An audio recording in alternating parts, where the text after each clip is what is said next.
Gaza युद्ध में पहली बार जीता हमास।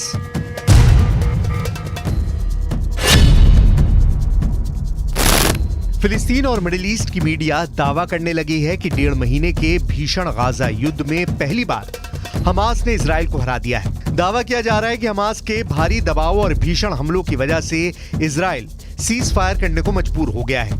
4 दिन का ये युद्ध विराम ऐसे वक्त हो रहा है जब इजरायली सेना उत्तरी गाजा में जीत के दावे कर रही है, जबकि दक्षिणी गाजा में ताबड़तोड़ इजरायली हमले हो रहे हैं।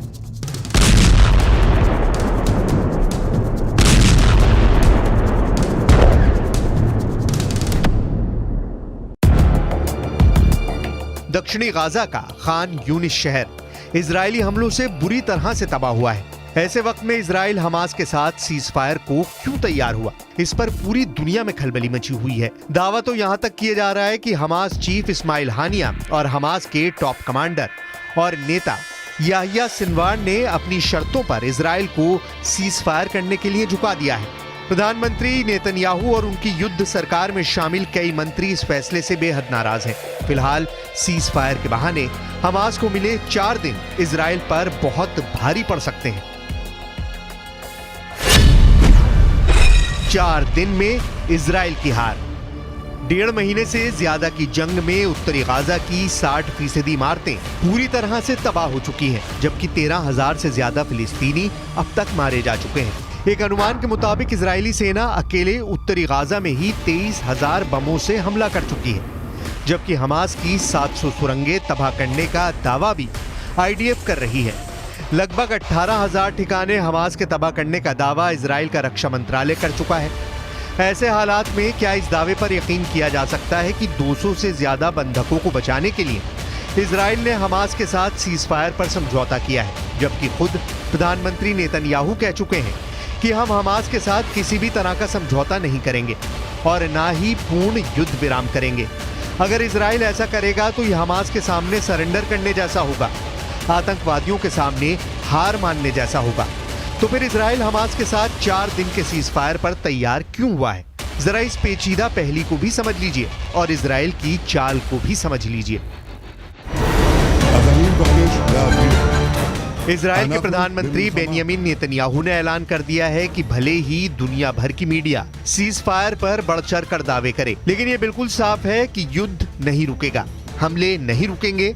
सीज फायर का मतलब युद्ध रोकना नहीं है, बल्कि बंधकों की रिहाई के लिए एक रास्ता निकालना भर है। इधर कुछ मीडिया रिपोर्ट्स में दावा किया गया है कि इजराइल ने बेहद चालाकी से 4 दिन का वक्त सीज फायर के नाम पर ले लिया है, क्योंकि उत्तरी गाजा के बीचों बीच हमास के लड़ाके इजरायली सेना के टैंकों और पैदल सेना पर भीषण हमले कर रहे हैं। इजरायली सेना समझ नहीं पा रही है कि आखिर हमास इजराइल के इतने भीषण हमलों के बावजूद इजरायली सेना पर हमले कैसे कर रहा है। कुछ रिपोर्ट्स के मुताबिक इजरायली सेना उत्तरी गाजा में फिलिस्तीनी आतंकवादी समूह अल कुद्स ब्रिगेड को पूरी तरह से खत्म करना चाहती है, क्योंकि अल कुद्स ब्रिगेड ने उत्तरी गाजा में इजरायली टैंकों को तबाह करके रख दिया है। अल कुद्स ब्रिगेड इजराइल के 50 से ज्यादा टैंकों को तबाह करने का दावा कर रही है। अभी तक गाजा युद्ध में इजराइल के 70 से ज्यादा सैनिक मारे जा चुके हैं, जिनमें कई कमांडर लेवल के अफसर हैं। अल कुद्स ब्रिगेड के लड़ाके आईडीएफ टैंकों पर बेधड़क रॉकेट लॉन्चर से हमले कर रहे हैं।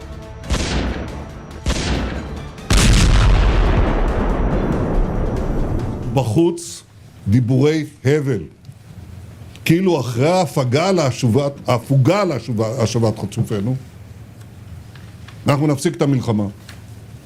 אז אני מבקש להבהיר, אנחנו במלחמה, ונמשיך במלחמה. נמשיך במלחמה עד שנשיג את כל היעדים שלנו. गाजा युद्ध में पहली बार जीता हमास। कुछ पश्चिमी मीडिया की रिपोर्ट्स के दावों के मुताबिक इजरायली सेना आईडीएफ की इंटेलिजेंस यूनिट 504 इस वक्त उत्तरी गाजा और दक्षिणी गाजा में बेहद खास गुप्त मिशन पर लगी हुई है।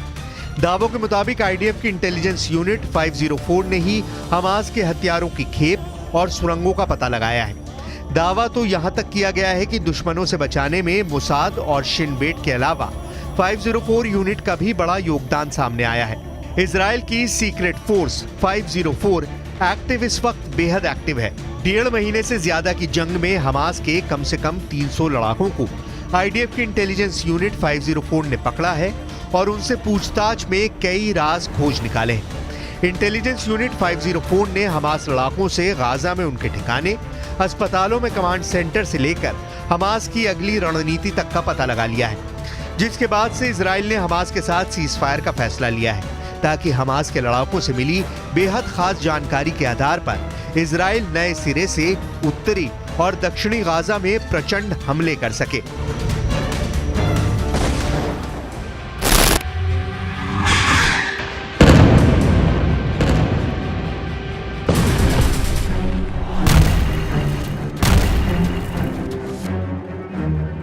अब सवाल उठता है कि क्या हमास को नहीं पता होगा कि इजराइल सीजफायर के नाम पर उनके साथ खेल रहा है? तो जवाब है बिल्कुल। हमास के टॉप नेता और कमांडर्स सभी को पता है कि इजराइल सीजफायर की आड़ में गाजा में बहुत कुछ खेला कर सकता है, लेकिन हमास भी चाहता है कि अगर 4 दिन तक इजराइल के हमले हमास के ऊपर नहीं होंगे तो वो इस वक्त में इजरायली सेना पर नए सिरे से हमले करने के लिए अच्छी तैयारी कर सकता है। कतर में बैठे हमास चीफ इस्माइल हानिया और खुफिया ठिकाने पर छिपे हमास के टॉप नेता याहिया सिनवार सीजफायर के जरिए इजराइल के साथ जंग का सबसे बड़ा जुआ खेल रहे हैं। देखिए 4 दिन के सीजफायर में क्या तय हुआ है और सीजफायर के पीछे कौन कौन से देश शामिल हैं। हमास और इजराइल के बीच सीजफायर डील को मंजूरी मिल चुकी है। इजरायली कैबिनेट ने हमास के साथ डील को मंजूरी दे दी है। 4 दिन के लिए बंद हुए इजराइल हमास की जंग में 30 बच्चों समेत 50 बंधकों की होगी रिहाई, जबकि 300 तक फिलिस्तीनी कैदी भी इजराइल छोड़ेगा। इजराइल अपने बंधकों को छुड़ाने के लिए कई तरह की शर्तों पर सहमत हो गया है। हमास के नेता याहिया सिनवार की ओर से रखी गई शर्त को भी इजराइल मानने को तैयार हो गया है। इस शर्त के मुताबिक युद्ध विराम के हर दिन 6 घंटे के लिए गाजा हवाई क्षेत्र में इजरायली ड्रोन नहीं उड़ेंगे। इसका कारण है कि इजराइल बंधकों की लोकेशन ना जान सके। हमास हर दिन 10 इजरायली बंधकों को छोड़ेगा। इस पीस डील को मुकाम पर पहुंचाने में कतर, मिस्र के अलावा तुर्की ने भी अहम भूमिका निभाई है। तुर्की कुछ मुस्लिम देशों के सीनियर अधिकारियों को मिलाकर बने ग्रुप में सक्रियता से काम कर रहा था। ये ग्रुप इजराइल हमास में सीजफायर के लिए सुरक्षा परिषद के स्थायी सदस्यों और दूसरे अहम देशों से बात कर रहा था। इस ग्रुप में तुर्की, कतर, मिस्र, जॉर्डन, नाइजीरिया, सऊदी अरब, इंडोनेशिया, फिलिस्तीन के विदेश मंत्री और प्रतिनिधि शामिल हैं।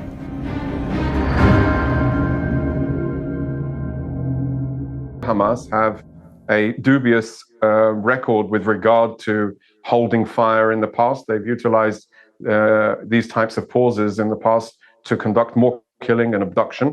So we need to be very strong in our defensive position. Ceasefire नहीं, ये सरेंडर है।